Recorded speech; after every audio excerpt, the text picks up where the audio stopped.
Hey everybody. So today we're going to be looking at section 4.3, which is about the product and quotient rules. Theorem 1 is about the product rule, and the product rule is what happens when you have a function that is the product of two smaller functions. So here they're using lowercase f to represent our function, and then capital F to be the first function and s to be the second function. So we've got F and S. I usually use F and G. That's just how I was taught. So if you start seeing me do that, that's what's going on. It really doesn't matter what you call these functions. And they say that if f of x is the product of two functions, big F and big S, then the derivative will be the first function times the derivative of the second function times the second function times the derivative of the first. So we're going to see a couple examples of that. So the first example, they're asking us to find this derivative two different ways. So method one, they say first multiply this together and then take the derivative. And that's easy enough. This is definitely something that we could just distribute in. So we're going to get that f of x equals 6x to the sixth minus 4x squared. And then we can take the derivative using the power rule. 6 times 6 is 36, x to the fifth, minus 2 times 4 is 8x. So this is our derivative. But now what happens if we use the product rule? So in the product rule, our first function is 2x squared, and our second function is 3x to the fourth minus 2.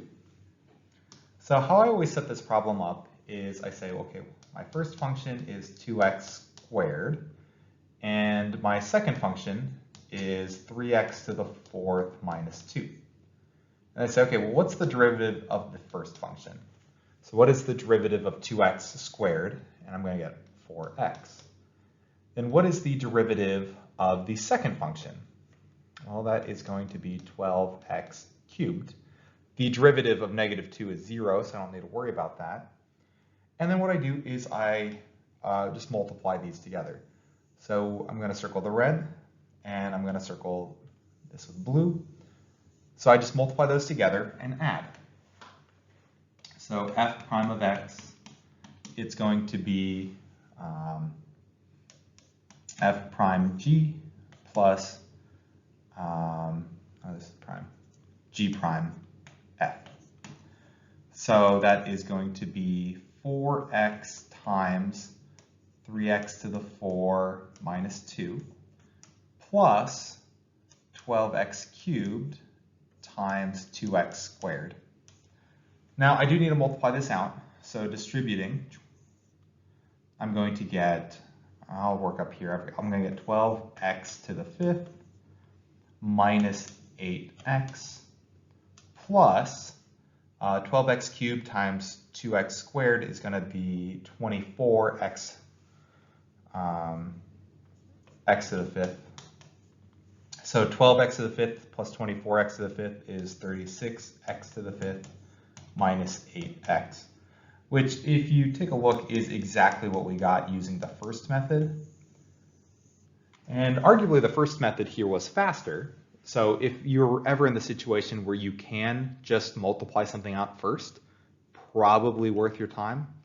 But on our next example, we're going to see a situation where we couldn't multiply before, but we can still take the derivative using the product rule. But the point of example one is they wanted you to know that whether you multiply first or use the product rule, you're going to get the same answer.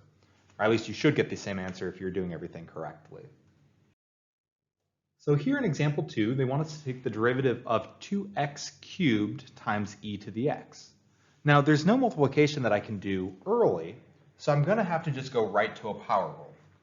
So my first function I'm going to say is 2x cubed, I'll call that f, and my second function is e to the x, g. So to do the power rule, I'm going to say f is 2x cubed, and the derivative of f is 3x, or it's going to be 6x squared. Sorry about that. I get 6x squared. Now my second function is e to the x, and the derivative of that is also e to the x. And now we go and we're going to do our cross multiply and add.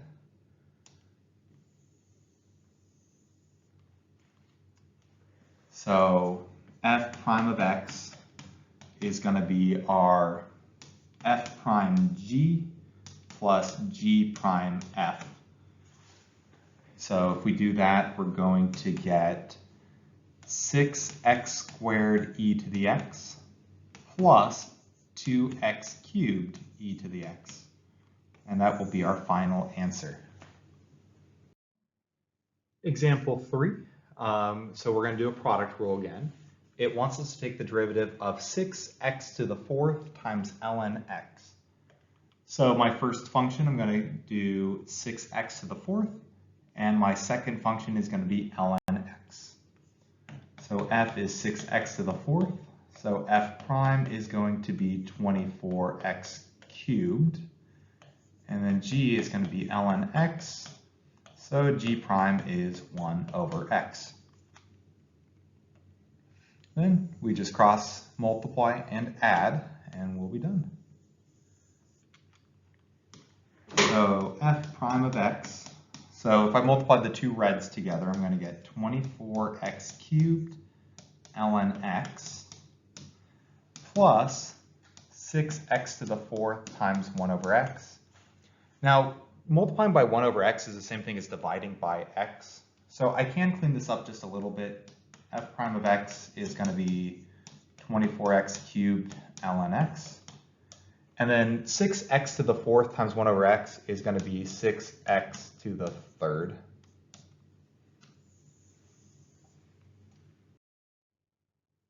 On this slide, we're going to go over the quotient rule. So that's the other half of this chapter. And the quotient rule is what happens if your function is the quotient of two other functions. So that's one function divided by another. So in all honesty, it's not too bad. I'd say it's slightly harder than the product rule, just because the product rule uses addition and the quotient rule is going to use a subtraction, so the order matters a little more here.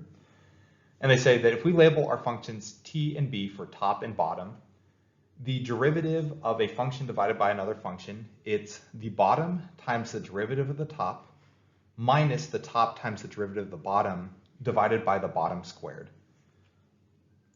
So here or here. And the thing that makes this a little bit tougher than product rule is this subtraction. In the product rule, it didn't really matter which order I multiplied because I'm adding together, but here it does. If I get my two terms mixed up, then I will end up with the wrong sign, and that is a common mistake to do with the quotient rule. So let's take a look at a few examples of this. So we say that f of x is 3e to the x divided by 1 plus e to the x. So we've got our top function, we got our bottom function. I'm still going to stick with f and g, because again, it doesn't really matter what you call them. They call them t and b. And my derivative,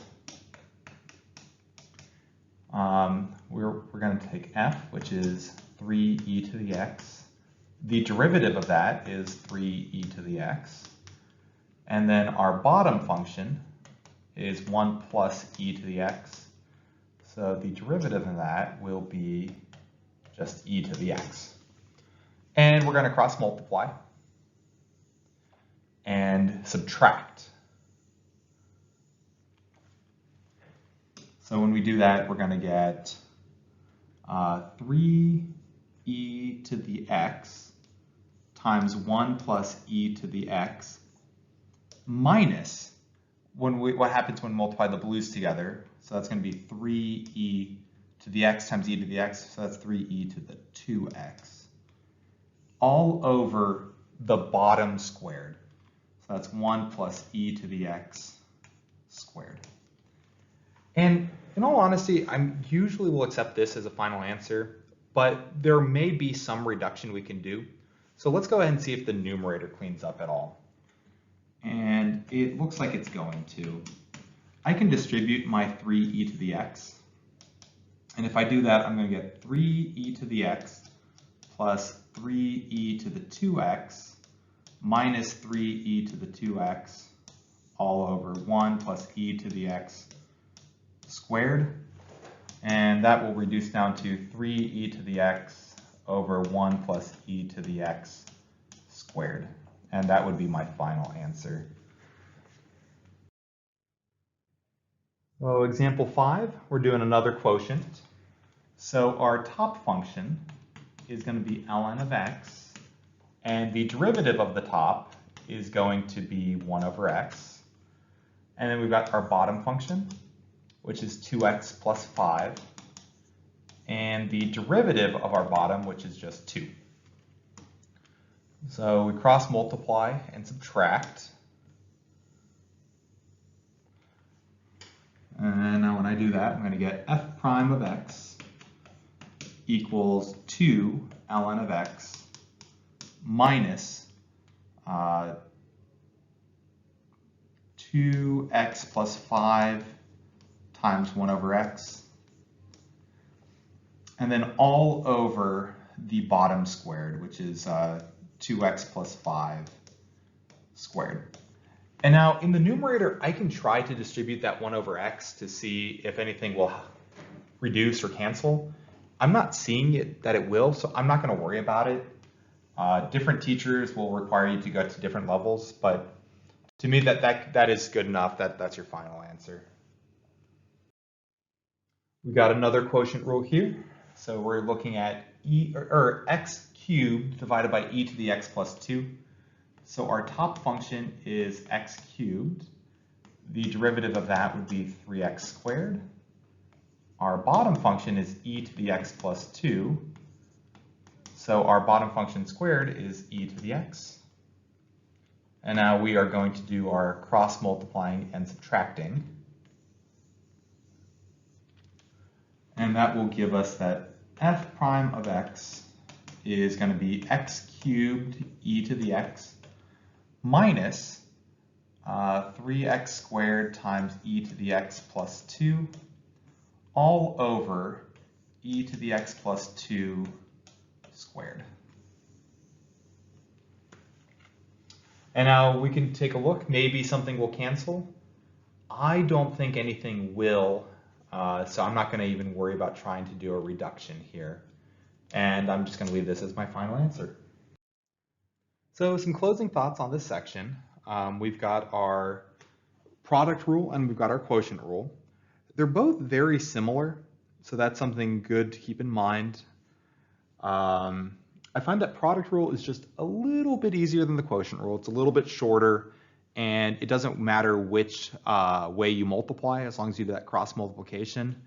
I try to stay consistent because it does matter for the quotient rule.